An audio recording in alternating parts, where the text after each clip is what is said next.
Hey, my friends, welcome back. Tonight, you're stepping quietly into the cool shade of an early morning courtyard somewhere along the Nile. The heat hasn't hit yet, and the city still hums with that low, sleepy energy of people who are awake but not quite emotionally available. You hear the soft sharpening of a blade, a rhythmic shh of stone on metal. A barber is preparing for the day, not in a hipster apothecary scented salon, but in the dust smudged corner of a limestone alleyway, with reed mats, bronze razors, and zero small talk. You probably won't survive this, not from excitement, but from the overwhelming drowsiness of ancient hair care routines that somehow involve sacred geometry, religious protocol, and of course, tiny beards glued onto your face. Yes, that's a real thing.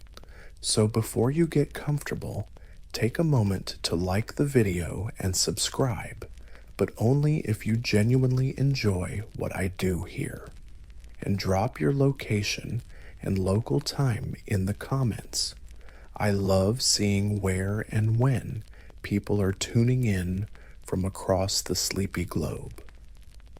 Now dim the lights, maybe turn on a fan for that soft background hum, and let's ease into tonight's journey together. You trudge through the sand just before sunrise, past vendors yawning into their baskets of dates and fish, until you find a man crouched in the shadow of a crumbling wall. He's bare-chested, wearing a kilt wrapped high on his hips, and surrounded by tools. Blades, oils, linen cloths, and a wooden bowl that still carries the scent of lotus and sweat. This is the town barber, and today is going to be busy. That's because the Nile is swelling, just beginning its annual flirtation with the flood. And you know what that means. Time for purification rituals, offerings, temple ceremonies, and naturally, a decent shave. Because no self-respecting priest is stepping into a sanctuary with even a whisper of stubble. Here's your mainstream historical fact. In ancient Egypt, cleanliness wasn't just next to godliness, it was a godliness. The priests were required to shave their entire bodies every few days, including the parts we don't talk about in polite company. And while everyone else might get away with a quick rinse and a wig, temple workers had to be smoothed like polished stone, which meant the barbers were busy, very busy. But here's your quirky detail of the evening. Ancient barbers sometimes used crocodile fat mixed with pumice to soften skin and reduce razor burn. Just let that image settle in.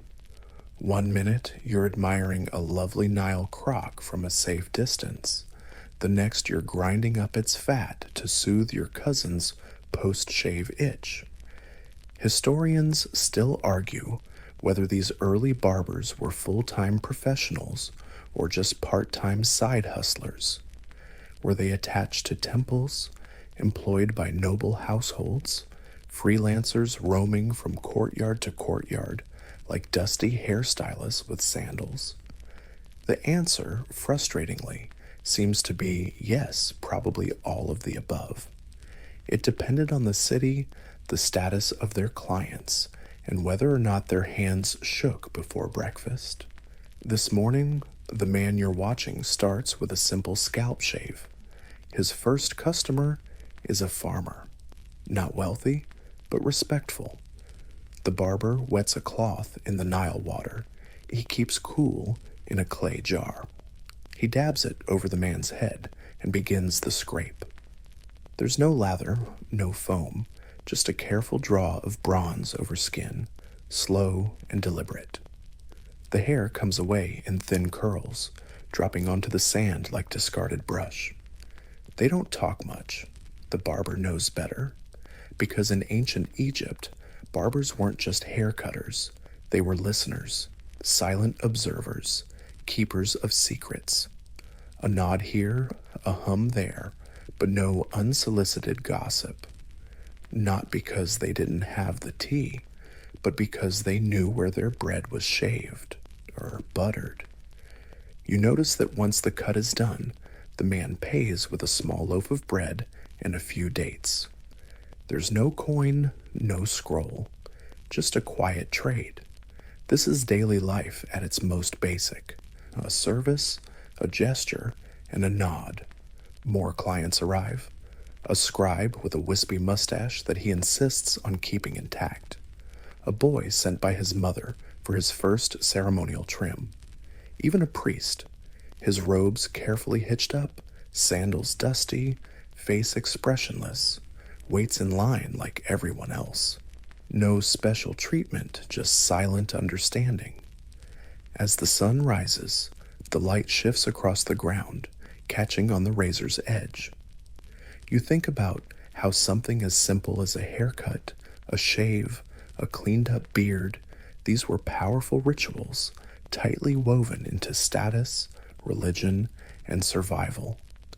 In this world, grooming isn't luxury. It's life. It's belief. It's legacy. You sit quietly now, the rhythmic scrape of razors soothing in its monotony. There's no hurry, just the slow, measured ritual of appearance meeting purpose. Hair falls, water drips, and the Nile keeps rising, carrying these ancient mornings into eternity. You're still sitting in that dusty corner, half dozing now as the sun climbs and the barber's rhythm continues, unbroken, like the slow beat of a temple drum. It's almost hypnotic. The scrape of metal on skin, the soft splash of water, the occasional grunt of a satisfied customer. But don't nod off just yet, because what you're witnessing isn't just personal hygiene, it's social architecture. In ancient Egypt, barbers didn't just work from shady alleyways or bustling markets. They moved between layers of society with a kind of quiet authority. One minute they're trimming the head of a barefoot farmer, the next they're smoothing the scalp of a temple priest or a minor official preparing for an audience with someone far above his pay grade. That's your historical fact for the night. Barbers served everyone, from dusty field laborers to gold-draped royalty. In fact, some even worked within temple complexes, assigned to religious roles, because their work was considered essential to ritual purity.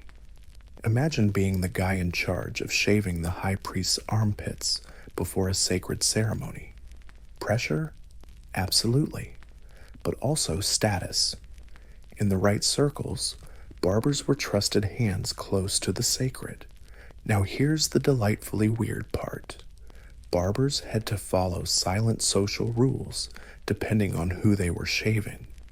In some settings, especially in temples or noble households, they weren't allowed to speak unless spoken to. The act of grooming was intimate, close enough to whisper in someone's ear, and that closeness demanded discretion. You don't want your morning beard trim turning into a PR scandal. Historians still argue whether this silence was enforced by religious expectation, social etiquette, or just centuries of shared superstition that a loose-lipped barber could curse you faster than a scorpion under your sandal. But either way, silence held weight. It wasn't just polite, it was protective. Now imagine being a barber walking into both worlds, the chaotic chatter of the marketplace in the morning and the hush of a temple courtyard by afternoon. The tools might be the same, but the tone shifts. Here he might be wiping dust off a boy's ears. There, he's anointing a priest's bare scalp with oil pressed from lotus seeds, each motion slow and reverent, like a prayer. You follow our barber now as he folds his kit into a woven satchel, slings it over his shoulder, and nods to a waiting servant. Time to head to the temple. His stride is quiet, confident. He's not just a guy with blades. He's a gatekeeper of appearance and, more subtly, spiritual readiness. You pass through thick pillars into the temple's cool gloom. The noise of the street fades like a dropped curtain. Here, incense curls in slow motion. A scribe chants softly in a side chamber. A statue of a falcon-headed god stares down at you like it knows your credit score. The barber kneels, not in worship, but in preparation. He opens his tools, cleanse them again. A different oil this time, more fragrant. He's about to shave a priest about to enter the sanctuary. The priest appears, already barefoot, already half-shaven. The barber bows his head, not a full bow, just enough to show respect, and begins his work.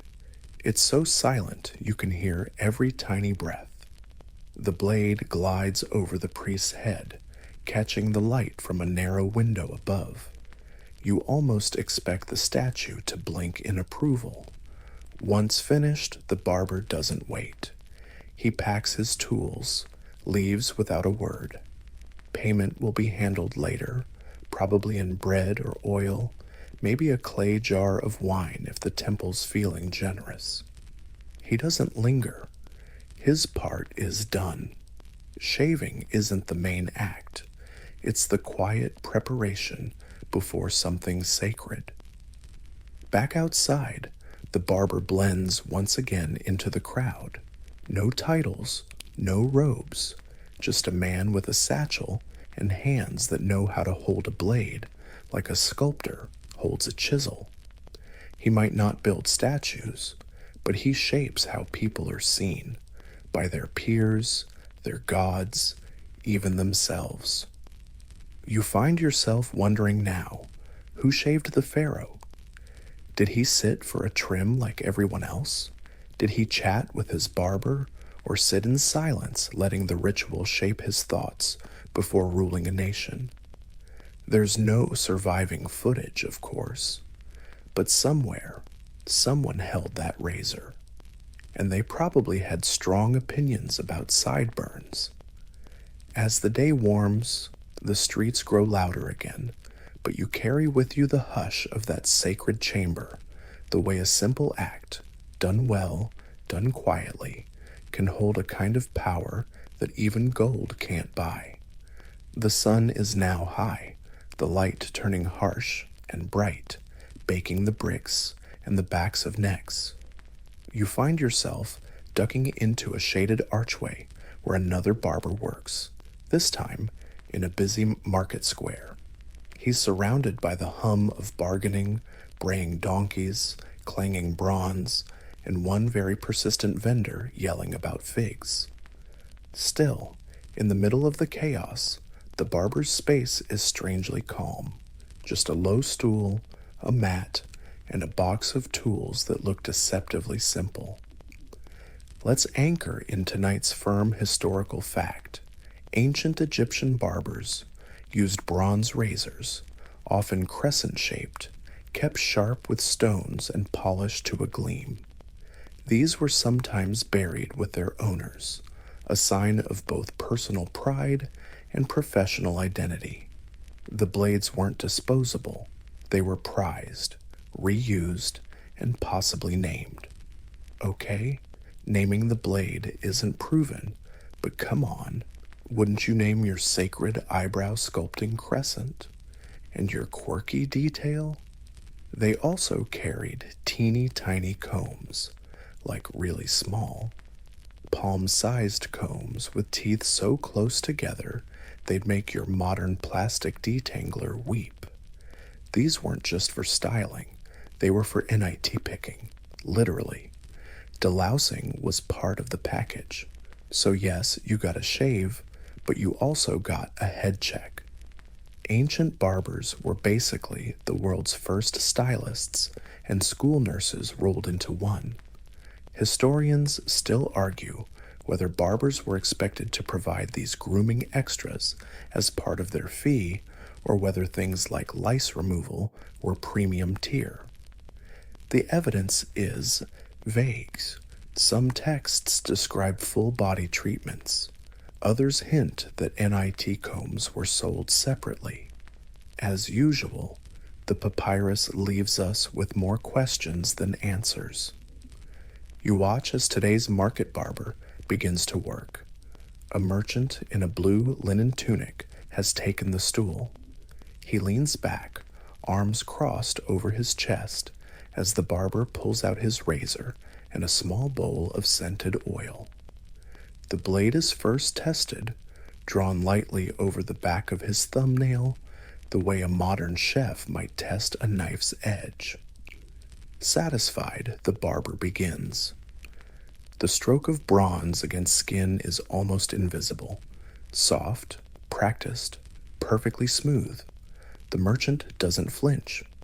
This isn't his first time, and probably not his last this week.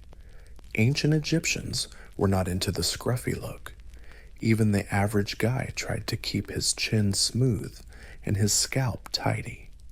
Being hairy was considered unhygienic and, frankly, kind of barbaric. You watch a boy run past, giggling, his own head already shaved, save for one tuft at the crown, probably a holdover for a later rite of passage. More on that later, of course. Back at the stool, the merchant now receives a dab of perfume behind the ears. The barber does it without being asked. That's part of the gig. Clean, scented, respectable. You smell something sharp and sweet. Myrrh, maybe? Or cedar oil. Hard to tell over the scent of hot figs nearby. The tools are arranged like a tiny orchestra. Razor, comb, oil bowl, tweezers. Yes, tweezers. Eyebrows and nose hairs mattered too.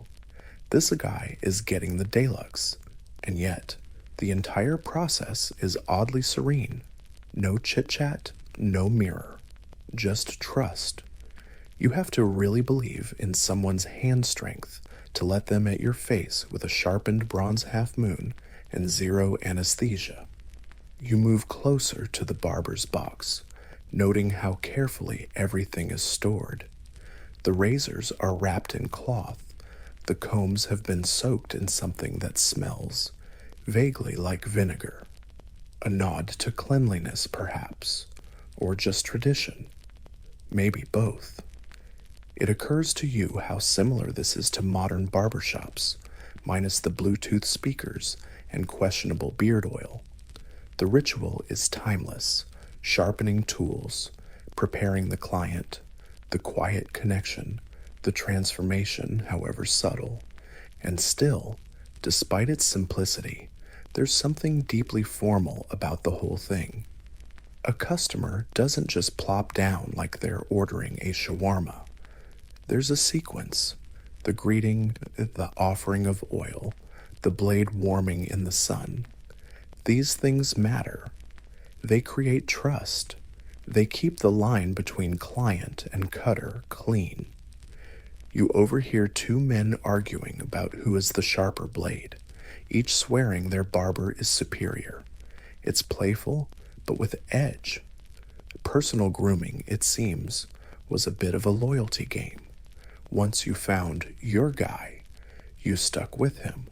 No one wants to explain to their regular barber why they came back looking like a freshly shaved goat. By midday, the barber has worked on a dozen heads and a few beards. Some he shaves smooth, others he just trims, maintaining the thin, stylized lines popular among scribes and administrators. Think catwalk meets tax office. The fashion matters less than the formality. Clean lines, no stray stubble, everything in its place. As the heat peaks and the buzz of the marketplace becomes a dull hum, you stretch your legs and move on. But that rhythmic scraping lingers in your ears. The smell of bronze and myrrh clings to your clothes, and for just a moment, you feel like you've sat in that stool yourself, seen your reflection in a polished razor and left just a little lighter. The market's din fades behind you as you follow a narrow path between mud brick walls, your sandals kicking up dust with every step. The sun is starting its slow descent, but it still throws enough heat to remind you that linen is your best friend. You pass a pair of temple guards and duck beneath an archway, entering a courtyard cool with shadows and the low murmur of water trickling from a stone basin. The barber's presence here is quieter, more precise, and, if you listen closely, almost sacred. Here's your steady historical fact for tonight. Temple barbers were a real thing, and their job was essential. Ancient Egyptian priests had strict purity rules. They had to shave their entire bodies every 3 days before performing rituals: head, face, chest, arms, legs, and even less visible areas. Not a single hair could remain, or they were considered ritually unclean.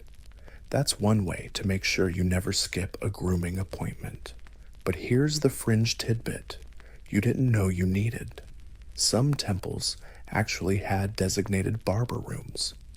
Spaces set aside, not unlike today's spa corners, where the act of shaving was part of preparing for sacred duties. Imagine walking through an incense-filled hall, past murals of falcons and lotus flowers, to find a guy in the corner tapping his blade on a smooth obsidian slab. Divine exfoliation, anyone? Historians still argue whether the barbers in these temples were considered priestly themselves or just highly trusted laymen allowed into sacred spaces. Were they spiritual technicians or just extremely punctual groomers with top security clearance? Either way, they were indispensable. You try leading a moonlit offering to Osiris with a rogue armpit hair. See how that goes over with the gods. You find yourself watching as a priest lowers himself onto a low stool, wrapping a linen cloth around his shoulders while murmuring a prayer. The barber bows slightly, not deeply, just enough to acknowledge the spiritual significance of what's about to happen. He wets a soft cloth and begins to cleanse the priest's scalp, not unlike a modern stylist, but with far more gravitas and way fewer shampoo options. The blade comes out, bronze again, but this time smoother, better balanced, maybe even engraved. It flashes in the candlelight as the barber begins. Every stroke is slow, deliberate, and, oddly, almost musical. You wonder if this kind of shave isn't just about cleanliness.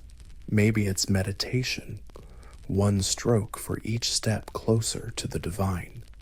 Behind them, 2 other priests prepare offerings for tonight's ceremony. You notice they've already been shaved too, their skin gleaming with oil, as if polished like a statue. It's a look that blends piety with pageantry, and it's as intentional as any ornate collar or ceremonial scepter. The priest receiving the shave exhales deeply, and for a moment, there's silence. The air holds still. The gods, if they're watching, approve. You hear a whisper about a colleague who skipped his shave last week and was removed from the ritual entirely. Whether that's temple gossip or a morality tale is unclear, but either way, it underscores the stakes. Here, grooming isn't cosmetic, it's covenant. As the shave continues, the barber switches to a different blade for the eyebrows. Yes, those too. Everything must be clean, symmetrical, and reverently precise. The brows are shaped, the cheeks polished, the back of the neck checked 3 times for stray fuzz. There's no room for error. If the gods see everything, then you'd better believe they notice stubble. and just as the last swipe is made, the barber steps back and dabs the priest's skin with a mixture of oil and something sweet, maybe frankincense, maybe crushed lotus petals. Whatever it is, it smells like ceremony. The priest nods his thanks, then disappears through a carved doorway, off to chant hymns or place fruit offerings, or maybe just light a symbolic flame without bursting into a sweat. No one ever said priesthood was low maintenance.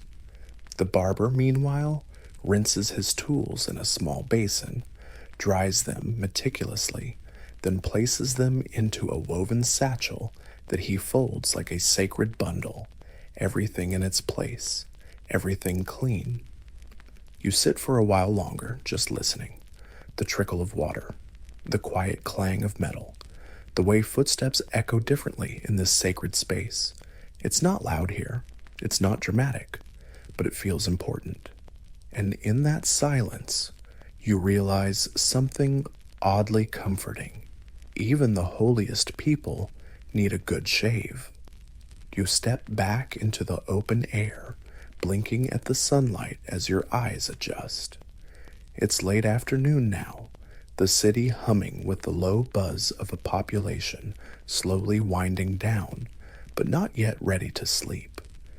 People are heading home, merchants packing up their stalls, children chasing each other with squeals and dust-covered feet.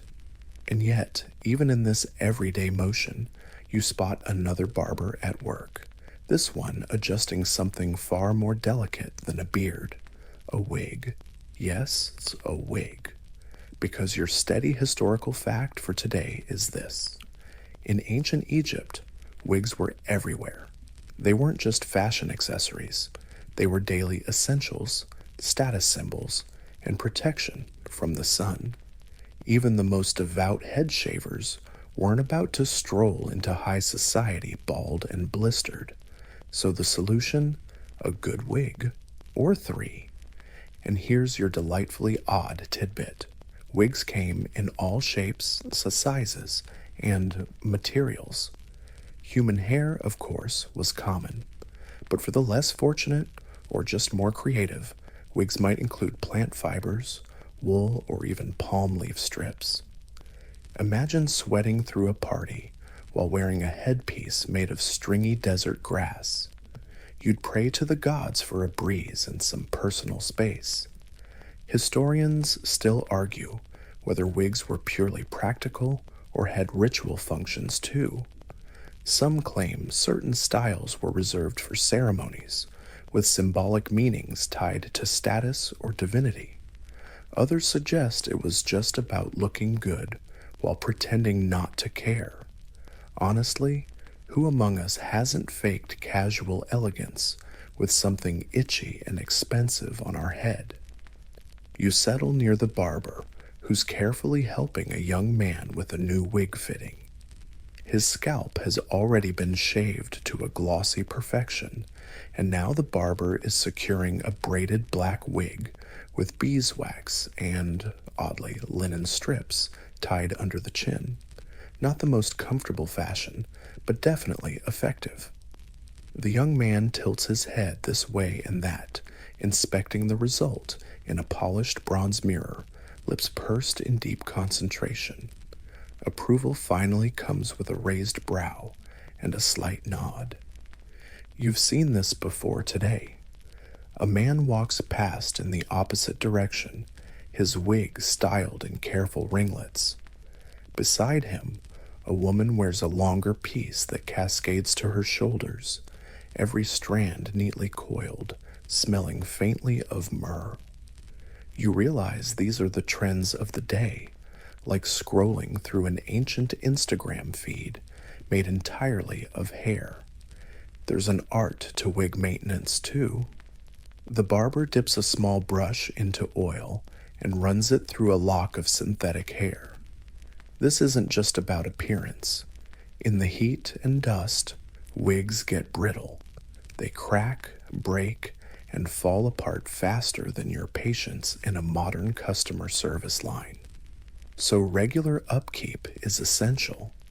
And who better to handle that than someone already trusted with a razor? It turns out that barbers often doubled as wig stylists, cutting, maintaining, and sometimes even crafting pieces from scratch. They had to know about scalp care, glue composition, braid patterns, and how to hide uneven hairlines. Kind of like a cross between a dermatologist and a Broadway costumer. You watch as a group of noblewomen pass by, their heads tall with elaborate wigs ornamented in beads and tiny gold baubles. One of them glances over, gives the barber a half smile, and adjusts her headpiece with practiced fingers. It's a silent acknowledgement, like tipping your stylist in public without using actual coins. And beneath all the braids, buns, and perfumed plaits lies a deeper truth. In this world, being clean-shaven isn't the end goal. It's the foundation. Hair was art. Hair was identity. And wigs? Wigs were the cherry on top. Or maybe the helmet. Depends on how elaborate your cherry is. As the sun lowers itself toward the horizon, casting everything in soft copper light, the barber begins packing away his tools. He folds the linen strips, seals the wax, stores the wigs that didn't sell today. He moves slowly, carefully, no rush. His work is quiet, subtle, and entirely uncelebrated, yet without it, half the people here would feel naked. You walk away as another client sits down, hand nervously resting on his knee, wig tucked under his arm.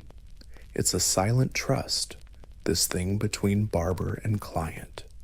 And no matter how fancy the temple, how loud the market, or how ornate the wig, everyone needs a place to sit down, breathe deep, and let someone else take the blade.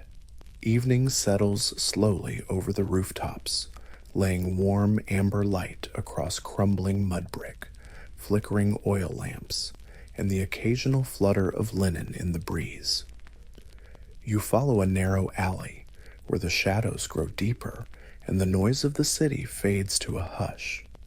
It's quieter here, more private, the kind of quiet that invites whispered stories, and the kind of place where ancient Egyptian barbers did more than shave faces.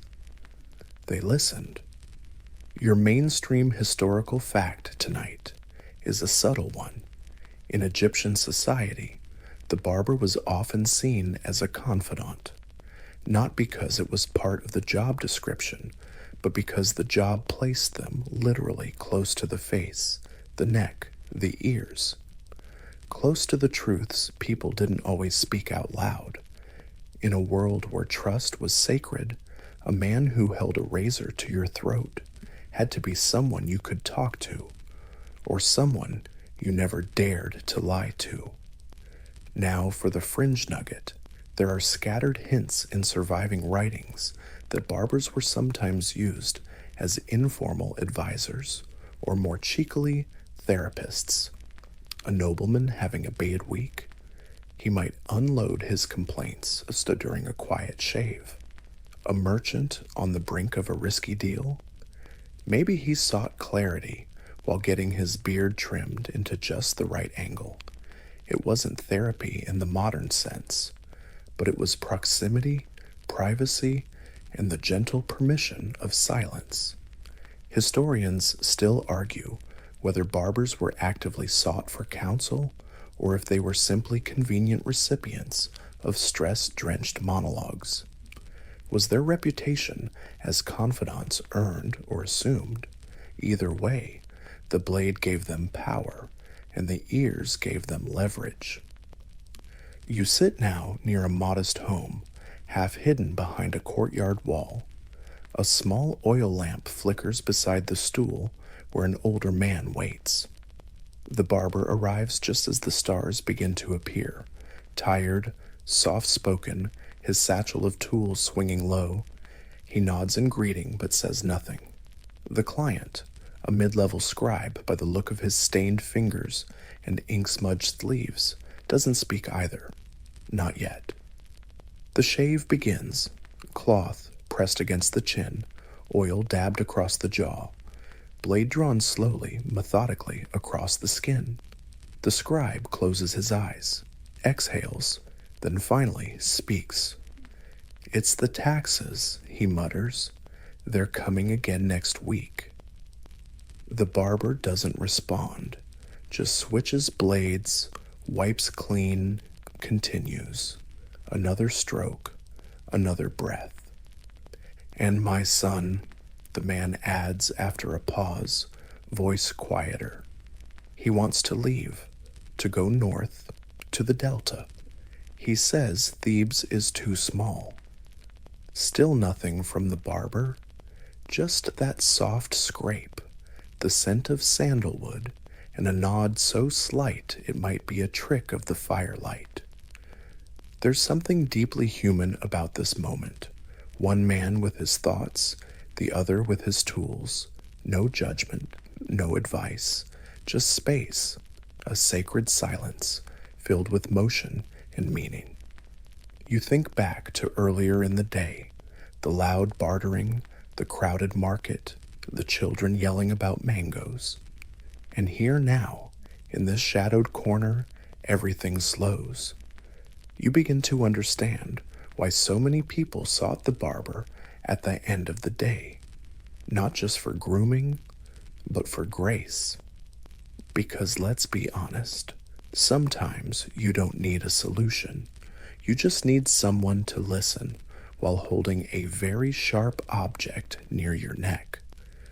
The scribe finishes his story, whatever parts of it he's willing to say out loud tonight. The barber wipes away the last remnants of foam and stubble, then dabs the man's skin with a cloth soaked in cool water and herbs. The scent is calming, lavender maybe, or something close. You're not sure if it's the cloth or the ritual that brings such obvious relief.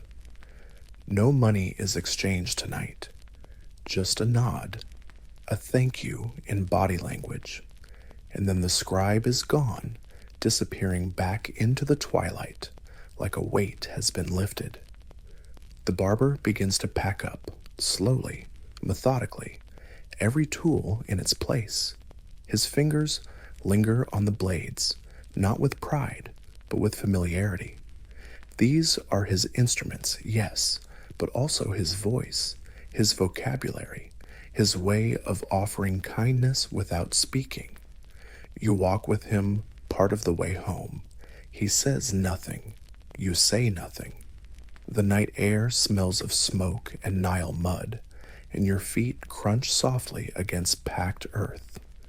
There's something almost meditative about it, and as you drift away from the sound of sandals on stone, you carry a quiet truth with you. In ancient Egypt, a barber didn't just shape how you looked. He helped shape how you felt, one stroke at a time. You wake to the gentle clang of copper bowls and the rhythmic brushing of brooms sweeping dust from a courtyard. Morning in Egypt doesn't leap at you. It glides in with the grace of a temple cat and the inevitability of your third cup of tea.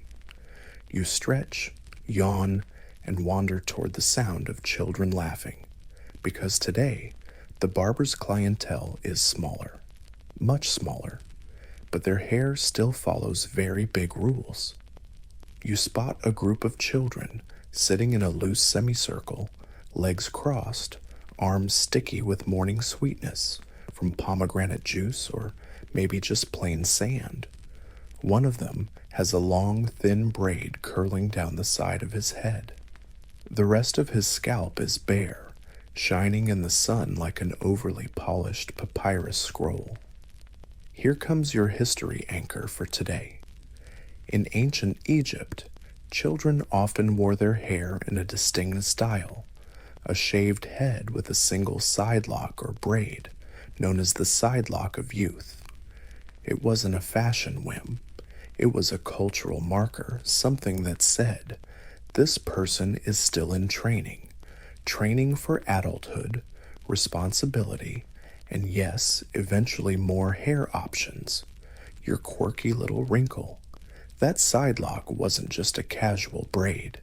It sometimes had ritual significance, and in wealthier families might be styled with wax, beads, or even gold thread. Imagine rolling up to your cousin's birthday party with a jewel-encrusted side braid and a head that looks like a billiard ball. Peak elegance.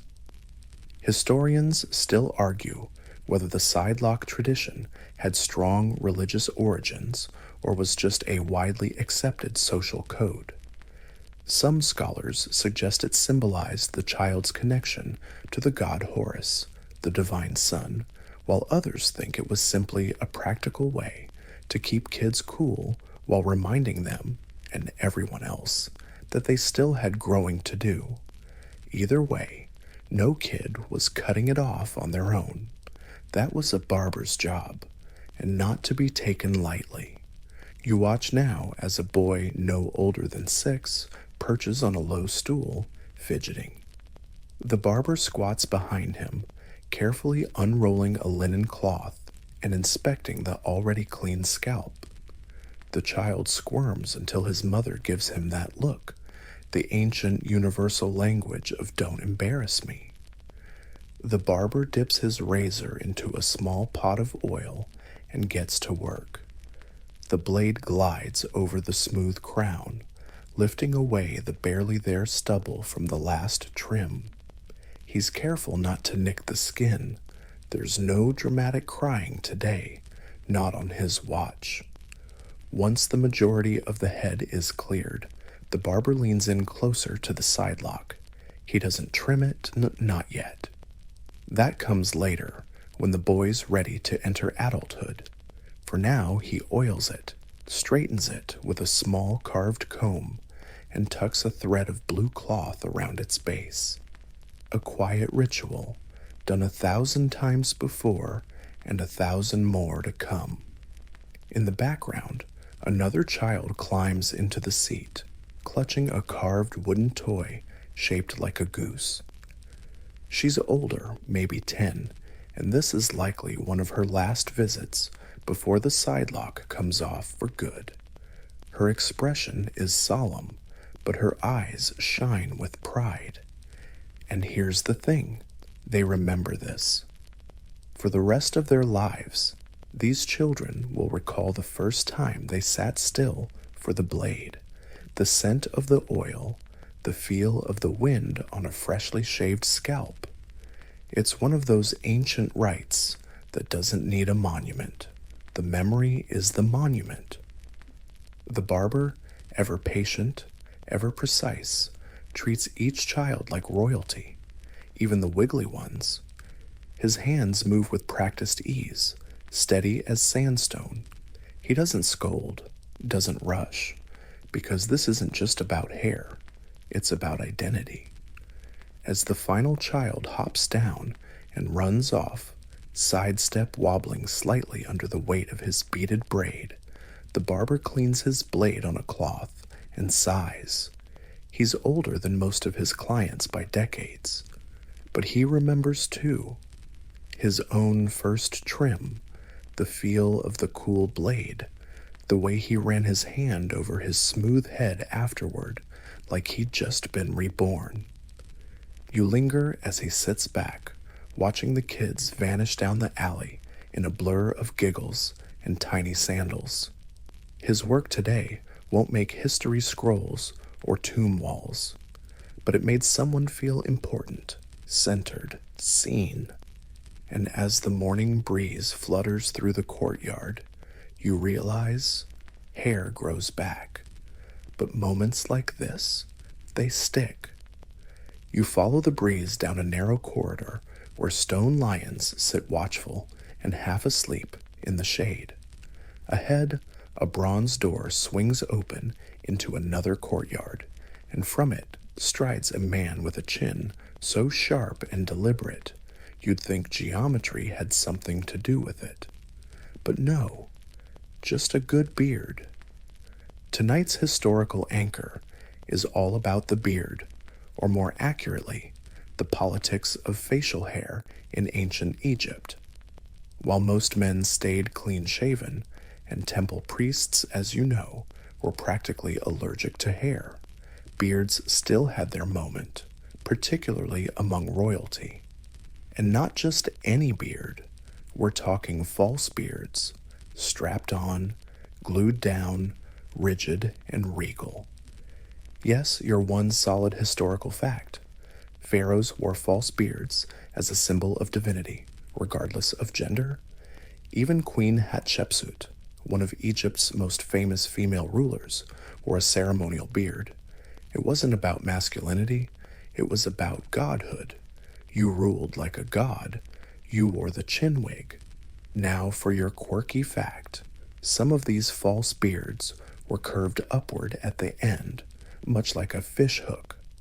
Others were straight, and scholars have pondered if this tiny difference signaled more than fashion. Maybe it reflected status, era, or divine alignment. So your beard's bend could literally say, "I'm king, and I've read the manual." Historians still argue whether the style of beard indicated living status versus posthumous portrayal. Curved beards often appeared in depictions of gods and dead pharaohs, while straight ones showed up on the living. A built-in afterlife spoiler, if you will. You duck behind a pillar as a royal barber steps into view. He's smaller in stature than his client, but carries himself with a calm authority, the kind that says, "I've glued royal facial hair onto 3 pharaohs this week, and nobody sneezed once." The tools are more ornate now, his blades sharper, his oils more fragrant, his cloths embroidered with lotus patterns. He unwraps a black box to reveal the pièce de résistance, a narrow braided beard piece, woven with gold thread and stiffened with beeswax. It's shaped perfectly, neither too thick nor too long, and clearly made to impress both mortals and celestial auditors. The pharaoh, or more likely, a noble acting on behalf of the crown, kneels slightly. The beard is pressed gently against his chin, and linen straps are tied around the ears, hidden beneath a stylized wig. It's a quiet process, sacred.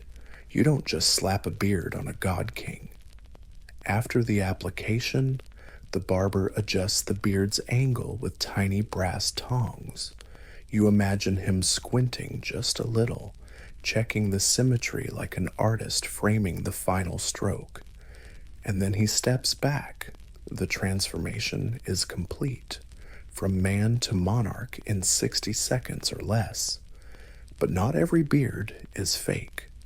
As you move through the city's quieter lanes, you spot a few real ones: narrow goatees, carefully oiled mustaches, and one rather bushy example on a pottery merchant who clearly missed the memo. Facial hair in Egypt was usually discouraged among the common class, seen as a lack of cleanliness. But rules bend, especially in the provinces, where style met practicality, and barbers adjusted their methods accordingly. You catch sight of one working beneath a canvas awning. He's trimming a real beard, one of the few in the village, and he does so with the same reverence. The blade works downward in short, crisp motions. The client sits proud, eyes half closed, as if each stroke confirms something vital about his identity. It's in these small moments that you start to see the barber's role more clearly. They weren't just hair handlers, they were architects of image. They defined what it meant to appear right. Whether you were a god king or a goat trader, you needed someone who could tame the wilderness of your face into something respectable.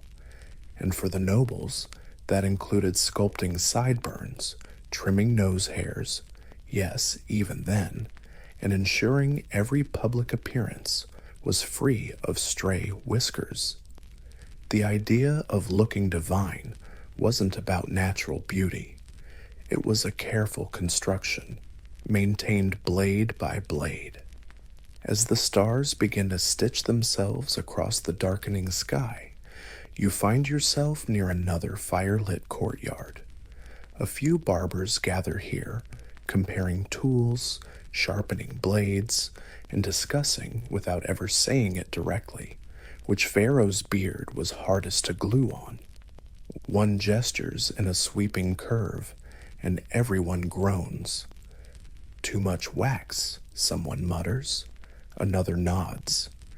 He sweated it off before the first hymn.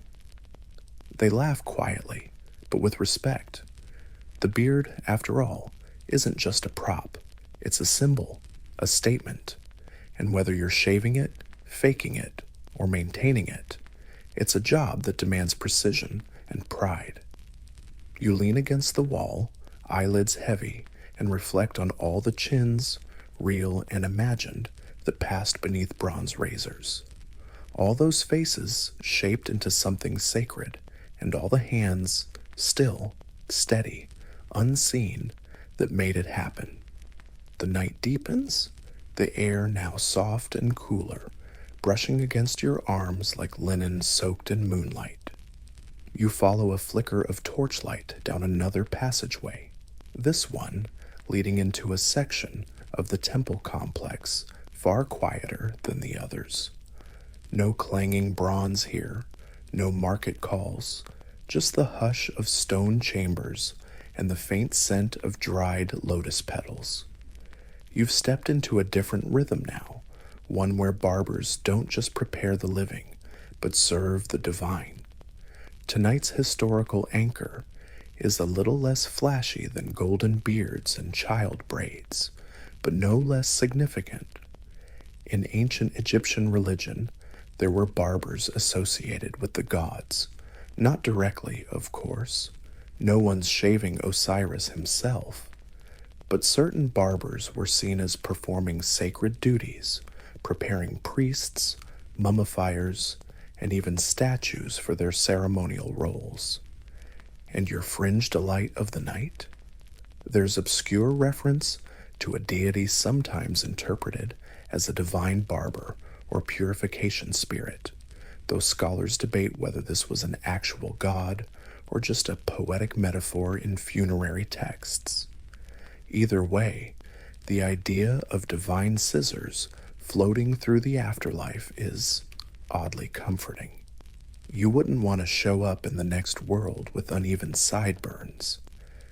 Historians still argue whether the inclusion of barbers in temple settings was strictly practical, just a job, like sweeping sand off the stairs, or if it carried deeper religious weight.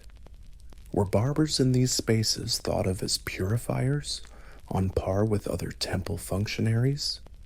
Or were they glorified janitors with excellent hand-eye coordination?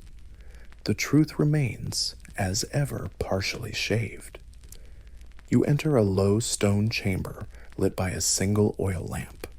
A priest lies motionless on a stone slab, not in death, but in stillness, preparing for a ritual. Two attendants work quietly beside him, and between them sits a barber. Not loud, not celebrated, just present, blade in hand, waiting. He begins the process by gently applying oil to the man's chest and arms. This isn't showy. It's methodical, sacred, and entirely without ego. You sense that every movement here is part of something older than even the walls around you. The razor follows, sweeping clean every part of the priest's body until his skin is smooth as alabaster. Not a hair remains, not on the scalp, not the brows, not anywhere. Because in this ritual, purity isn't a metaphor, it's physical. Hair is chaos, disorder. And so the barber becomes the quiet gatekeeper of ritual readiness. No chant can be spoken, no offering made, until the body is properly prepared. After the final stroke, the barber cleans the blade with a cloth soaked in vinegar and sets it aside. Then he steps back, not with flourish, not expecting praise. His role is done, and the ritual continues. But without him, it never could have begun. Later, you find yourself in a hall lined with statues, rows of falcons, lion-headed goddesses, and serene kings, each one bearing that same look of timeless stillness. You pause beside one particularly detailed figure of a seated pharaoh, eyes half-lidded in eternal composure. His beard is perfect, his face smooth, and you can't help but wonder who shaved the sculpture, who oiled the stone so precisely. The answer, of course, is an artisan. But somewhere, maybe, a barber gave advice, maybe even demonstrated on a living model, because even eternity needs a reference.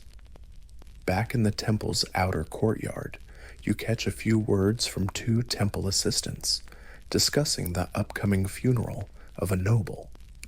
"We'll need a clean shave for the priests," one says, "and someone for the body." The other nods. "Ask Reket. He's done 4 this month, still has a steady hand." You're not surprised. Death in ancient Egypt wasn't a messy departure. It was a ceremony of detail. The dead were shaved, oiled, and often treated better than the living. Barbers had a role here too, preparing the bodies before mummification, smoothing skin for the gods, for the afterlife, for memory. And while they never wrote the Book of the Dead, they probably trimmed the man who carried it. You walk slowly now, the cool stone beneath your feet a welcome break from the heat. The stars are brilliant overhead, silent witnesses to a world of ceremony and blade work. And the barbers, those silent hands, those steady razors, are still here, tucked in every corner of preparation, guardians of form, keepers of quiet, invisible until you look closely. Because whether it's a god's image, a priest's scalp, or a statue's jawline, someone had to make it just right. You make your way through quieter parts of the city now, where the streets curve gently around old courtyards, and the sounds of daily bustle have dwindled to murmurs and footsteps. Somewhere nearby, a woman wails, not in anguish, but in ritual, a high, rhythmic cry that cuts through the stillness like a reed flute. Someone has died, and with that death, the barbers are summoned once more. Tonight's historical grounding fact: barbers played a role not only in life's beginnings and rituals, but in its end as well. In ancient Egypt, mourning included head shaving for close relatives and certain ceremonial figures, especially among the priesthood and temple personnel. Mourning wasn't subtle, it was visible, and the razor made that possible. Now, your quirky tidbit? Some mourners would go a step further and smear ash or mud onto their newly shaven heads, symbolizing both grief and humility. Imagine showing up to a modern funeral with a buzz cut and a handful of river clay smeared dramatically across your temples. Ancient Egypt really knew how to externalize emotion. Historians still argue whether the head shaving was mandatory for all mourners or reserved for specific classes and temple hierarchies. Some records suggest that elite women also shaved their heads in grief, while others wore specific wigs or loosened their braids as a sign of sorrow. The inconsistency? Classic ancient Egypt, big on style, low on standardized policy. You arrive at a small home just outside the temple district. A funeral is underway, though it feels less like an event and more like a ritual unfolding itself slowly, one careful moment at a time. The body of the deceased lies wrapped in linen, surrounded by bowls of incense, lotus petals, and tiny amulets placed with intentional care. Near the edge of the courtyard, a barber prepares a clean cloth, a bowl of water, and his razor. His client today is not a noble or a merchant, but the eldest son of the deceased, sitting stiffly on a low stool, eyes unfocused, hands clenched in his lap. It's his duty to mourn properly, and that starts with the head. The barber steps forward and begins the process. It's quiet, slower than usual, no banter, no whispered updates about market prices or temple politics. Just blade against skin and the soft breathing of someone trying not to fall apart. As the hair falls away, you notice the symbolic weight it carries. Each lock gone is a little more of the son's old identity stripped back until only grief remains. The act is both cleansing and exposing. There's no hiding emotion when your scalp is bare and gleaming under the morning light. Next, a priest steps forward, also scheduled for a shave. His role in the funeral rituals requires him to be pure, untouched by hair, sweat, or distraction. The barber cleans his tools, sharpens the edge, and begins again. Here, the process has a different energy, less personal, more ritualistic.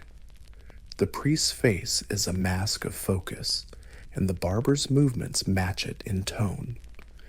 Nearby, women sit on mats, wailing in rhythm, occasionally pausing to dab their eyes or rearrange their scarves.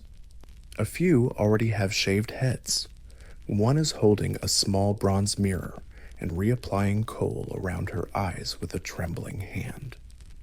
Grief has its own dress code here, and barbers are part of that code's enforcement.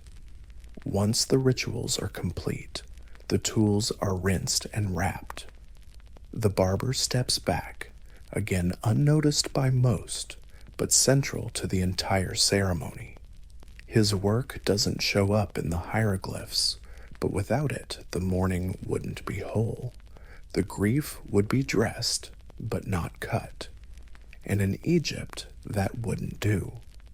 You find yourself walking along the riverbank as the funeral procession forms, the body now sealed in linen and carried carefully toward the necropolis on the edge of the city. The freshly shaven son walks near the front, head bowed. He looks smaller somehow, more vulnerable, but also more honored. His visible grief marks him, in the best way, as someone who remembers well. As the figures disappear into the distance, you remain in the silence left behind. A barber sweeps away a pile of discarded hair, then pours the used water into the ground. A small ritual of release, nothing wasted, nothing ignored.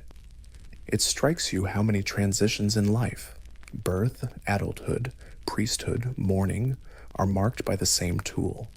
A single blade, passed from hand to hand, generation to generation. It cuts more than hair. It cuts through the noise, down to what matters. And as the river winds past, slow and indifferent, the barber gathers his things and heads home. Tomorrow he'll be shaving a boy's sidelock for his naming ceremony. Today, he shaped the face of sorrow. In this world, hair is never just hair. It's memory. It's status. It's feeling, carved quietly by someone who never asks you to speak it aloud. Here's your solid historical fact. Ancient Egyptian barbers didn't all work behind palace doors. Many, perhaps most, operated right in the open, setting up in busy marketplaces, street corners, or shaded alleys. These were the community barbers, trimming everyday folks with tools that traveled in small satchels and reputations that traveled even faster. Now for your quirky bite of trivia. Some marketplace barbers used a small portable headrest, yes, like a miniature version of the kind used for sleeping, to support a client's neck during long shaves or beard work. Ancient ergonomic design at its finest.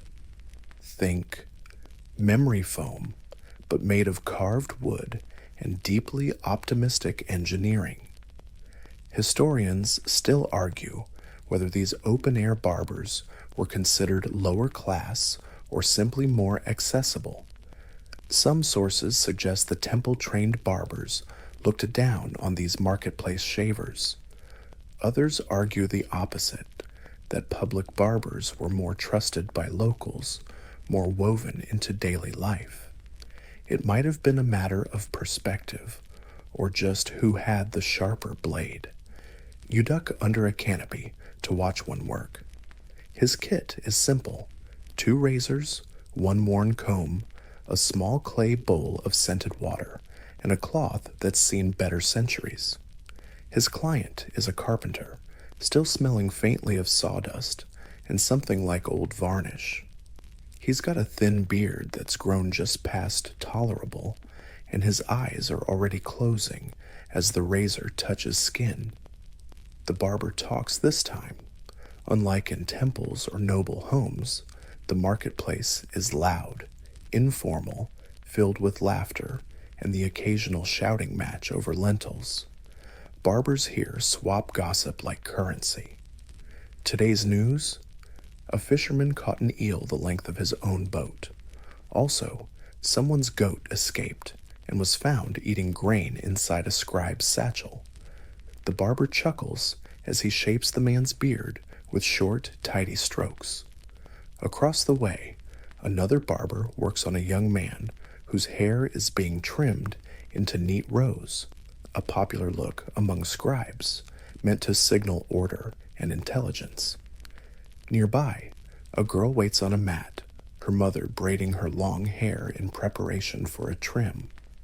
In Egypt, while women's hair care was often a domestic matter, some barbers offered trimming and styling for young girls, especially during festivals or rites of passage.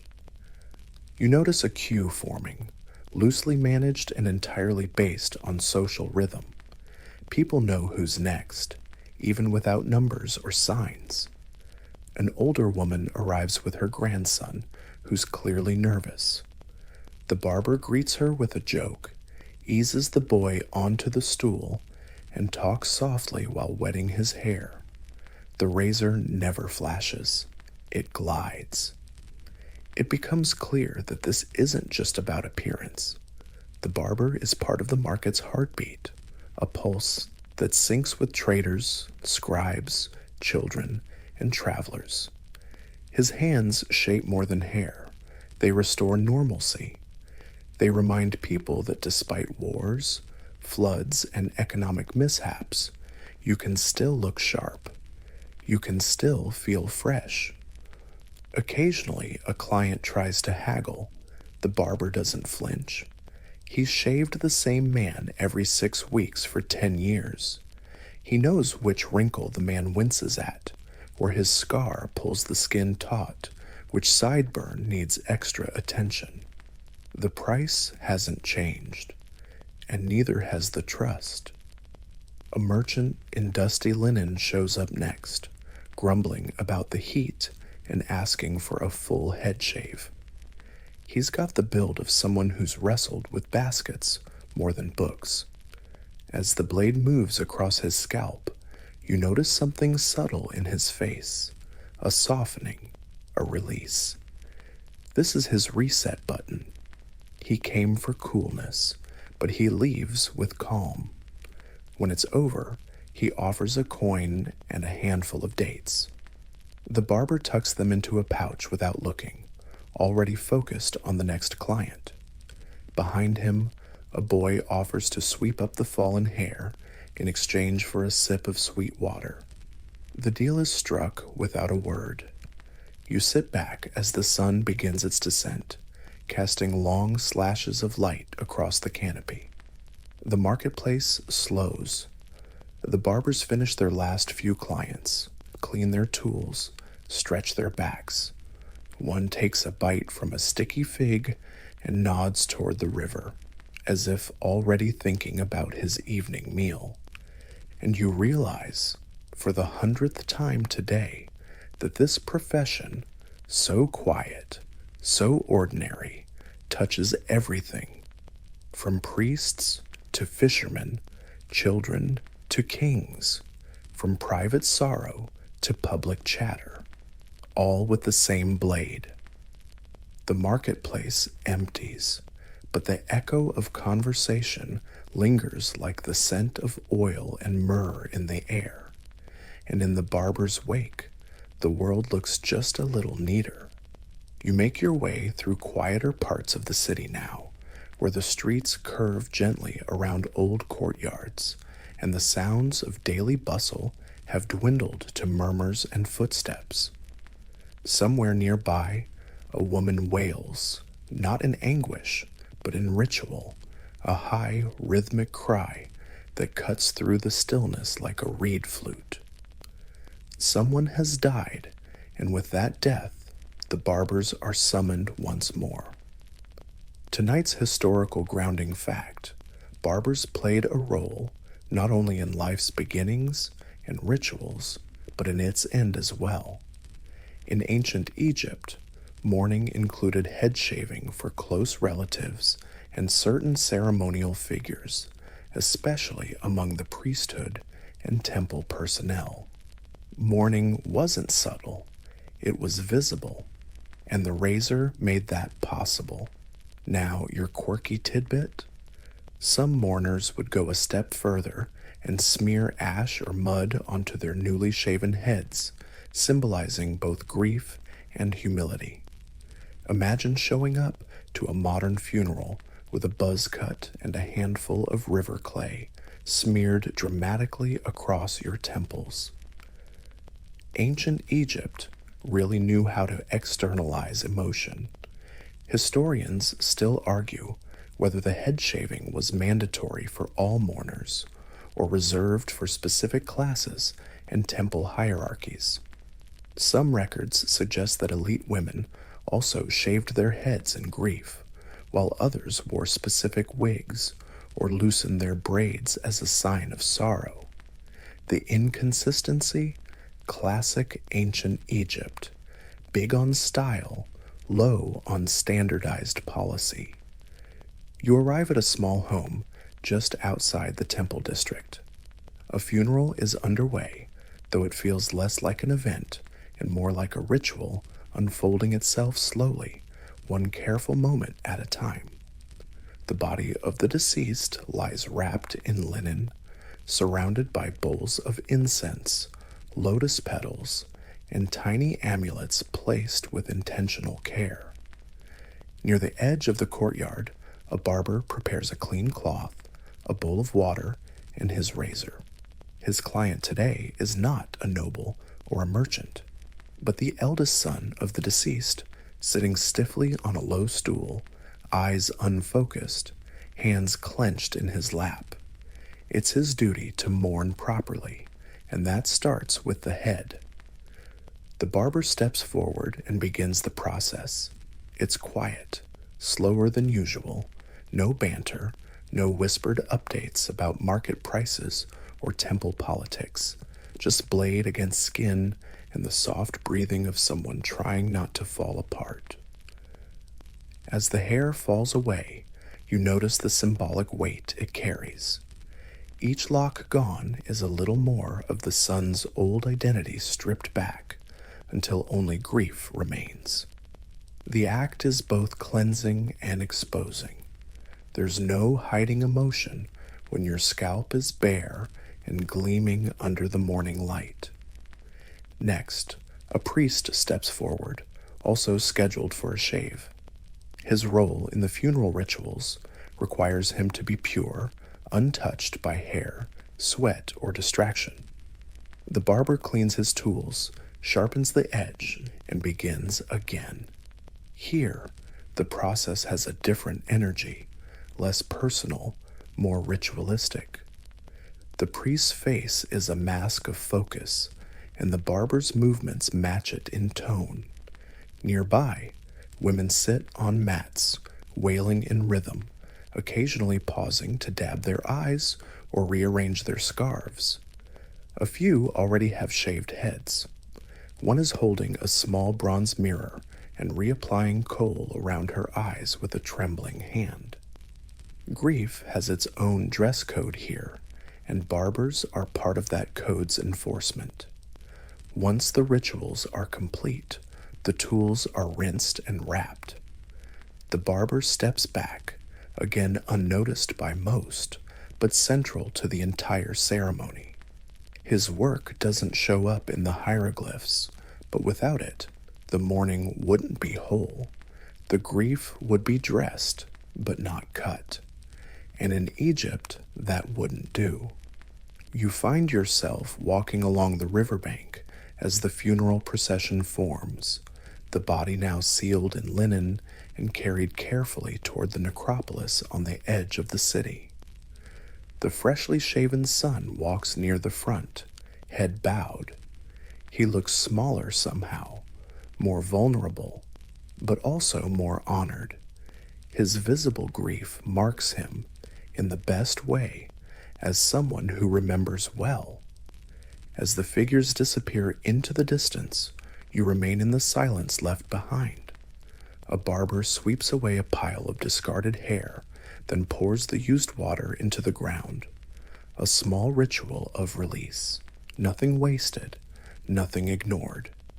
It strikes you how many transitions in life, birth, adulthood, priesthood, mourning, are marked by the same tool. A single blade, passed from hand to hand, generation to generation. It cuts more than hair. It cuts through the noise, down to what matters. And as the river winds past, slow and indifferent, the barber gathers his things and heads home. Tomorrow he'll be shaving a boy's sidelock for his naming ceremony. Today, he shaped the face of sorrow. In this world, hair is never just hair. It's memory, it's status, it's feeling, carved quietly by someone who never asks you to speak it aloud. The midday sun returns with its usual lack of subtlety, making the dust shimmer and the bricks hum with heat. You seek relief in the marketplace, where canopies stretch across stalls like faded patchwork sails. The scent of grilled fish, baked bread, and slightly overripe figs fills the air. And there, wedged between a date vendor and a cloth merchant, you spot a familiar figure, the barber, once again setting up shop. But this is no temple or shadowed courtyard. This is the public arena, where styling is spectator sport. Here's your solid historical fact. Ancient Egyptian barbers didn't all work behind palace doors. Many, perhaps most, operated right in the open, setting up in busy marketplaces, street corners, or shaded alleys. These were the community barbers, trimming everyday folks with tools that traveled in small satchels and reputations that traveled even faster. Now for your quirky bite of trivia. Some marketplace barbers used a small portable headrest, yes, like a miniature version of the kind used for sleeping, to support a client's neck during long shaves or beard work. Ancient ergonomic design at its finest. Think memory foam, but made of carved wood and deeply optimistic engineering. Historians still argue whether these open-air barbers were considered lower class or simply more accessible. Some sources suggest the temple-trained barbers looked down on these marketplace shavers. Others argue the opposite, that public barbers were more trusted by locals, more woven into daily life. It might have been a matter of perspective, or just who had the sharper blade. You duck under a canopy to watch one work. His kit is simple: 2 razors, 1 worn comb, a small clay bowl of scented water, and a cloth that's seen better centuries. His client is a carpenter, still smelling faintly of sawdust and something like old varnish.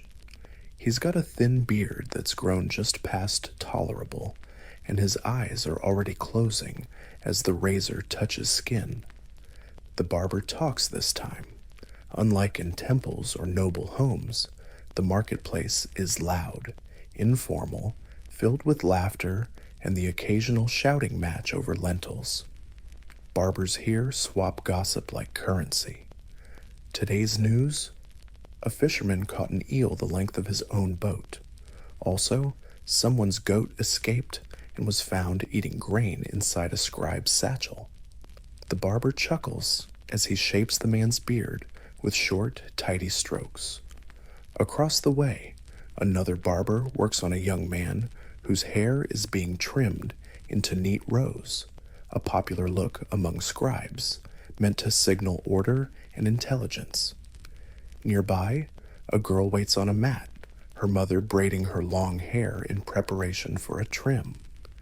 In Egypt, while women's hair care was often a domestic matter, some barbers offered trimming and styling for young girls, especially during festivals or rites of passage. You notice a queue forming, loosely managed and entirely based on social rhythm. People know who's next, even without numbers or signs. An older woman arrives with her grandson, who's clearly nervous. The barber greets her with a joke, eases the boy onto the stool, and talks softly while wetting his hair. The razor never flashes, it glides. It becomes clear that this isn't just about appearance. The barber is part of the market's heartbeat, a pulse that syncs with traders, scribes, children, and travelers. His hands shape more than hair. They restore normalcy.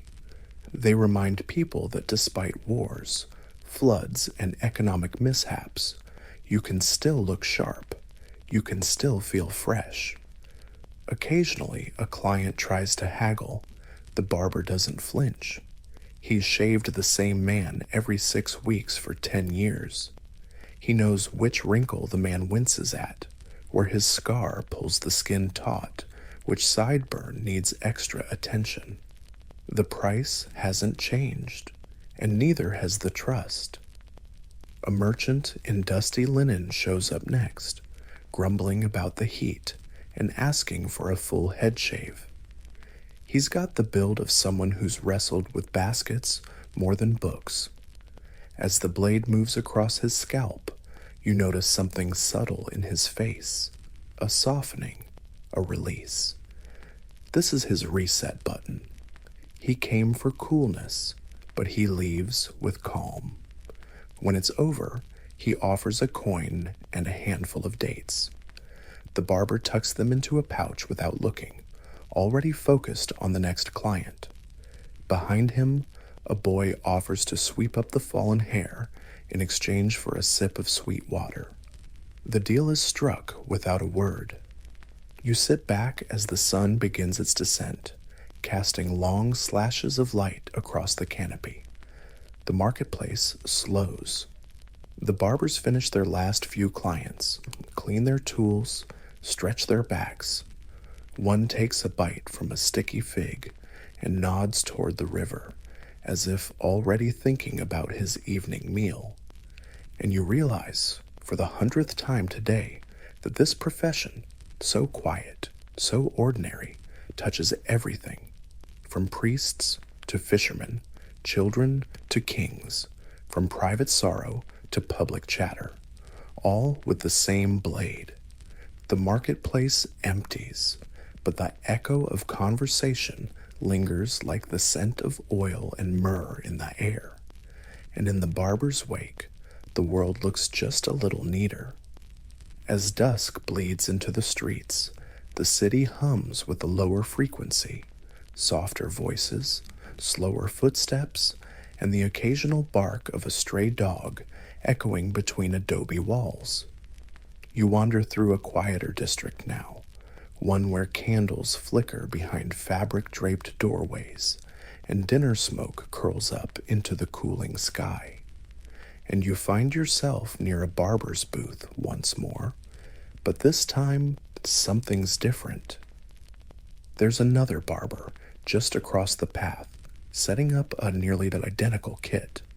2 stools, 2 blades, 2 bowls, and an air between them that's thick enough to slice with one of their own razors. It hits you. You've stumbled into something very rare, a barber rivalry. That brings us to your historical fact for this evening. While documentation is light, there's enough evidence to suggest that ancient barbers, like other tradespeople, had defined zones of influence, or at least understood when they were stepping on someone else's sandals. Competition wasn't official, but it definitely existed. Reputation was everything, and loyalty could be a powerful currency. And here's your fringe tidbit. Some scholars believe barbers marked their tools or stools with symbolic notches or charms to protect their clientele, either from evil spirits or just the wandering hands of a rival barber trying to poach business. Think of it as the ancient version of putting your name on your lunch in the communal temple fridge. Historians still argue whether these turf lines were agreed upon peacefully or if disputes ever got hairy. There's no record of actual razor duels, though how great would that be? But stories have floated down about stolen tools, customers lured away with the promise of smoother shaves, or the occasional passive-aggressive beard trim sabotage. Tonight, the tension simmers quietly. One barber, tall and silent, works with confident efficiency. His linen is crisp, his tools polished. Across from him, the second, younger with a slight smirk, pulls out an unusually curved blade, as if to say, "I invented the fade." The regulars pass between them with careful diplomacy, pretending not to notice the subtle glances exchanged over the tops of heads and basins.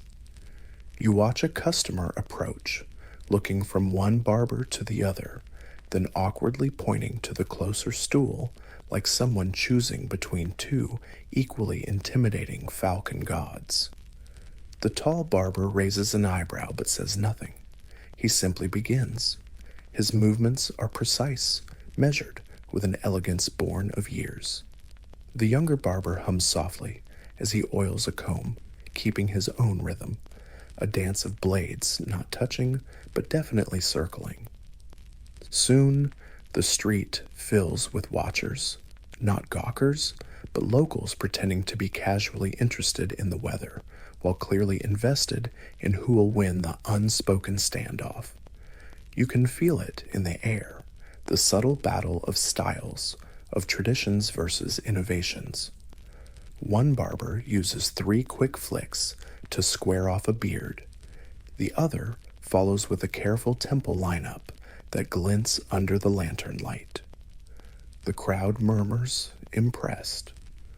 A potter whispers to his neighbor, "He used to be a palace barber, you know." The other nods, but the young one, he trained in the southern temples. They use different oil. It's petty. It's proud. It's perfect. Eventually, an elderly man with a glorious silver mustache appears, leaning on a cane. Both barbers glance up.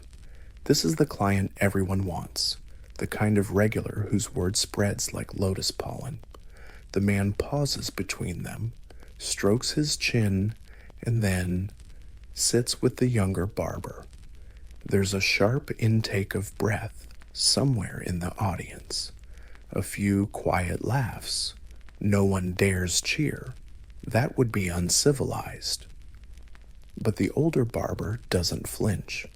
He finishes his shave with a flourish, wipes down his blade, and begins cleaning his tools with slow, deliberate movements. There's no defeat in it, just experience. He's played this game before. Clientele shifts like Nile silt. What's swept away often returns. The crowd disperses slowly, returning to their homes with the gossipy satisfaction of having witnessed a showdown without a single raised voice. You linger, catching the faintest smile ghost across the older barber's lips as he wraps up his kit. He's not worried. He knows the younger man will slip up eventually. He's seen trends come and go. Precision, however, is eternal. As the torches are snuffed and the air begins to chill, you reflect on the subtleties of craft, the way even in something as mundane as cutting hair, pride, rivalry, and style play out like high theater. No plaques, no monuments, just razors and respect. The younger barber waves you over, but the older one just nods slightly and turns to walk home. You follow his lead. Not everything is a competition, but when it is, the sharpest blade doesn't always make the deepest cut. The streets are nearly empty now, quiet save for the gentle rustle of palm leaves in the evening breeze and the rhythmic creak of shutters being closed for the night. The barbers have mostly packed up. You've seen the temple rituals, the market flair, the sacred and the theatrical, but there's one face missing from all this history, one that's always present, yet barely ever mentioned. You start to wonder, where are the women? Here's your historical fact for this section. Ancient Egyptian records, as preserved and translated today, overwhelmingly portray barbers as men. From tomb paintings to administrative scrolls, the hands holding the razors are masculine, but absence in art doesn't always mean absence in reality, and that's where things get interesting.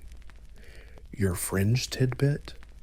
Some scholars believe women did practice barbering, especially within private domestic spaces. Mothers shaving their children's heads, wives trimming their husband's hair, older women tending to the grooming of younger ones during rites of passage. None of this made it to the official murals, but it likely happened, daily, quietly, and with just as much skill. Historians still argue whether there were professional female barbers or whether women's grooming duties were confined to the home. There's no definitive proof either way, but the speculation is mounting. After all, in a society where women could own property, manage estates, and even become pharaoh, the idea that none ever wielded a razor seems unlikely. You find yourself now in a narrow lane where light spills from a window, soft, golden, flickering. You approach and pause just outside. Inside, a woman is seated, braiding a young girl's hair with fingers so swift they almost blur. Nearby, a polished razor glints on a shelf, resting beside a small bowl of oil and a comb worn smooth from use. No ceremony, no crowd, just care. She speaks softly to the girl, who sits still, her eyes closed, letting the familiar rhythm of touch guide her toward rest. The woman hums, a tune without words, the kind that wraps around you like warm cloth. She's not a temple barber or a marketplace star, but her tools are sharp, her hand steady, and her role unmistakable. You realize that much of what you've seen in public was echoed day after day in the private lives of families. A wife cleaning her husband's chin with a damp cloth, a grandmother gently shaving a grandson's head before a festival, a sister helping smooth down her brother's wig before a big meeting. It wasn't always a profession, but it was always important. There are no crowds to witness these moments, no tips exchanged, no records kept. But here is where some of the most meaningful grooming happens. Here, in the quiet glow of lamplight and routine. As the girl's braids are finished, the woman gently checks behind her ears, looking for nits maybe, or perhaps just confirming everything's clean and presentable. She reaches for the razor and touches it with care, but doesn't use it tonight. It's ready, though. It always is. You think back to the sidelong glances in the marketplace, the hands exchanging tools, the quiet nods between tradesmen. What if a few of those steady hands belonged to women who learned from their mothers, who learned from theirs? What if some of the best barbers in ancient Egypt never got their name etched into a scroll, but passed their skills through touch, time, and silence? You walk on, the stars glittering above like scattered sesame seeds across a black loaf. The breeze carries the scent of roasted grains and faint perfume. It's peaceful now. The city is folding into itself, preparing for sleep. But behind doors and under roofs, razors are being cleaned, oil warmed, braids coiled neatly for the next day. Because grooming is never just grooming. It's preparation, it's dignity, it's love. And in homes far from temples, women held the blade too, even if the murals forgot to mention it. You pause under an archway and glance up at a wall painting. Men, all of them, faces smooth, wigs neat. No barbers in sight, no hands on razors, just the results. You smile. The artist knew what mattered. And what they left out? Well, that just makes the story more interesting. As the final hours of night stretch thin and silvery over the Nile, you make your way toward the foreign quarter of the city. It smells a little different here. More incense, more spices, fewer familiar rhythms. And with it comes a new twist in the tale of the Egyptian barbers. Confusion, improvisation, and the occasional awkward haircut diplomacy session. Your solid historical fact this evening? Ancient Egypt was a hub of cultural exchange. People came and went, from Nubia, the Levant, Mesopotamia, even parts of the Mediterranean. With them came foreign gods, foreign clothes, and foreign hair. Hairstyles that didn't quite follow the Egyptian playbook. This meant local barbers had to adapt, or at least try. And your fringe find of the night? There are depictions, rare but real, of foreigners with wildly different hairstyles from the norm. Longer beards, unshaven heads, braided crowns, and even body hair worn proudly. To Egyptians, this was somewhere between exotic, impressive, and mildly upsetting. Imagine an ancient barber seeing his first full-grown Greek beard and quietly reevaluating everything he thought he knew about personal hygiene. Historians still argue whether Egyptian barbers were asked or dared to style these foreign hairdos. Did they try to replicate them? Did they push their own cleaner, shaven look instead? Or did they simply stare, blinking politely, and wonder how one was meant to shave around a scalp covered in ceremonial braids? Tonight, you find a small barber stall at the edge of a merchant street. One chair, one lamp, and a very confused barber hovering over a client with hair thick as a date palm and a beard that could house a small bird. The client speaks in slow Egyptian, asking for just a little off the sides. The barber stares. He's clearly unsure where sides begin or end. It's a lesson in cross-cultural styling. The barber wets his cloth, begins cautiously. His bronze blade, used to navigating smooth, scalp-shaven domes, tugs slightly at the unfamiliar curl. He adjusts, rewets, tries again. The client sighs, patient but wary. Another foreigner walks by, this one with what looks like a tiny braid woven with blue beads hanging beside one ear. The barber watches him pass like someone seeing a comet. In Egypt, a detail like that could mean childhood, mourning, priesthood, or just that someone led a child near the scissors. But in this case, it's probably style. Nearby, a few locals gather to observe. There's curiosity, amusement, maybe a hint of envy. Foreigners brought coin. Their styles, odd though they were, had a kind of allure, something different, something less dusty. And some of the younger Egyptians were catching on. One scribe's apprentice shows up with his usual wig, but tonight it's tied into a knot at the back, mimicking a Phoenician style. His barber raises an eyebrow. The boy shrugs. Saw it on a trader, he mumbles. Thought it looked smart.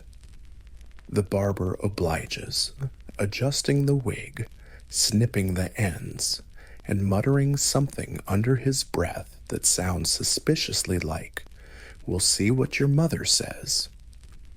You notice, too, that the tools themselves are adapting. A few barbers now carry longer combs, stiffer brushes, better for textured or voluminous hair. Some use clay to set new styles. Others are experimenting with plaited extensions and imported oils.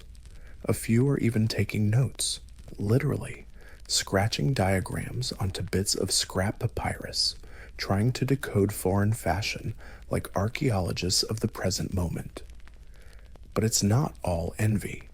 Some locals frown at these foreign styles, muttering that long beards invite disease, or that letting body hair grow is a sign of laziness. Cleanliness is sacred here, after all. To some, these new looks feel like a challenge to tradition, a threat to sacred order. And for the most conservative barbers, a curled mustache can raise more than just eyebrows. The sun begins to stir, painting a pale blush across the rooftops. You watch as the foreign client inspects his finished cut, parted slightly, trimmed as best as possible with tools not built for the job. He smiles and nods. The barber returns the nod, accepting the compliment with dignity, but also a note of quiet relief. As he sweeps up the stray hairs, he looks at you and grins, then gestures toward the now empty chair. You shake your head, not out of fear, but respect. The man's had enough adventure for one morning. You move on as the city begins to wake. Chickens cluck in alleys, bells ring softly over courtyards, and the first lines of smoke from cooking fires curl into the sky. But behind one curtain, somewhere in the barber's quarters, a new style is probably being tested. A new braid. A new blend of tradition and trend. Because even in a society as orderly as ancient Egypt, the edge of the blade always made room for change, one foreign hairline at a time. The sky begins its slow shift from ink to indigo, and a soft wind carries the early sounds of the waking city. Sandals brushing against stone, sleepy birds trying out their morning voices, and the rhythmic splash of water jars being filled from nearby wells. You move through the thinning shadows, past closed stalls and half-rolled awnings, until the streets open again into light. And with that light comes your final glimpse of Egypt's quietest artists, the barbers. Let's root you in one final historical fact. While they rarely appear as the heroes of tomb walls or the subjects of official inscriptions, barbers were deeply embedded in the rhythm of ancient Egyptian life. From temples to marketplaces, from newborn rites to funeral send-offs, they were there. They weren't just artisans of grooming. They were keepers of appearance, of respectability, of transition. And your last quirky tidbit? A few elite tombs included carvings of barbers mid-shave, not because they were the main event, but because the act itself symbolized purity, order, and preparation. A shave wasn't just cosmetic, it was ritual readiness. So yes, someone out there was important enough to request, make sure they show me getting a trim. Historians still argue whether barbers truly understood their full place in the cultural ecosystem, or if they quietly passed through history without knowing how deeply their work mattered. But when you trace the thread from priestly purity to marketplace etiquette to the clean faces carved on statues, there's no denying the blade's legacy. Today, you sit near the banks of the Nile, where the water shimmers gently under a waking sun. Across the way, a small group gathers beneath a sycamore tree. It's not a temple, not a palace, just a patch of shade. A man unrolls his mat, places a small mirror, sets out a bowl. One by one, people arrive. A child with uneven hair from his mother's attempt with kitchen scissors. Well, the ancient version. A woman adjusting her daughter's braid before a family ceremony. A priest who's between temple postings but refuses to let his standards slide. And the barber, unhurried, steady, quietly focused on the task of making everyone feel just a bit more themselves. You think back over the people you've met, the elderly man with his meticulously groomed silver mustache, the young apprentice with his half-Venetian wig, the priest scrubbed smooth as a river pebble before entering the sanctuary, the noble woman who may have held the blade behind closed doors. Each of them carried stories, and every story had, hidden within it, the gentle scrape of a razor.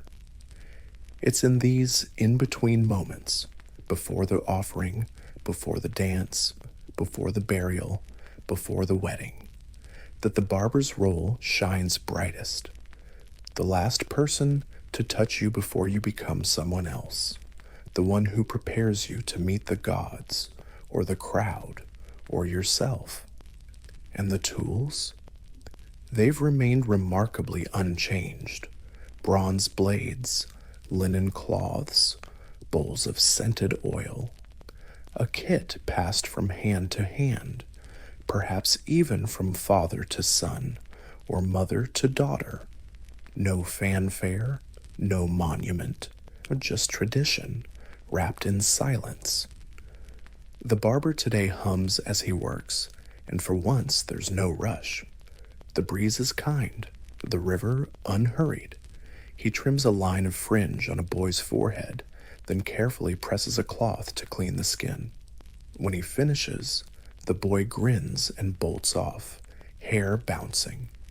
A masterpiece, fleeting, but perfect. You sit a while longer, letting the sounds of the city drift back in. Water, footsteps, with the gentle snap of a cloth being folded just so, and above it all, a quiet sense of order being restored, not through grand ceremonies or booming proclamations, but through something smaller, intimate, reassuring, because sometimes the deepest rituals are the ones that involve no altar at all, just trust, a steady hand, and the soft, gliding whisper of a blade.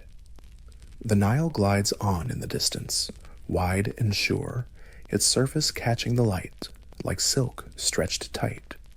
Around you, the day begins as in earnest, but your mind lingers in the stillness just before, in the flick of a blade, in the slow rhythm of practiced care. It's in the quiet confidence of a person who knows exactly how to hold another's face, not to harm, but to heal, to ready, to remind. You close your eyes and picture it again. The temple courtyards, the marketplace stalls, the family homes steeped in routine, all of them touched, however briefly, by the work of a barber. Uncelebrated, but unforgettable. Their work didn't scream for attention. It simply stayed. In the smoothness of skin, the scent of oil, the confidence in a child's stride after a fresh cut. Let your breath slow now. Let the images dissolve gently like ink in warm water. The razors are cleaned and stored, the chairs empty, the final clippings swept away into the sand where they'll vanish with the wind. You are still here, whole, witness to a history written not in stone, but in gestures, in care, in silence. And as you drift further into sleep, know this. Even in a world ruled by gods and gold, it was often the gentlest touch that prepared the way.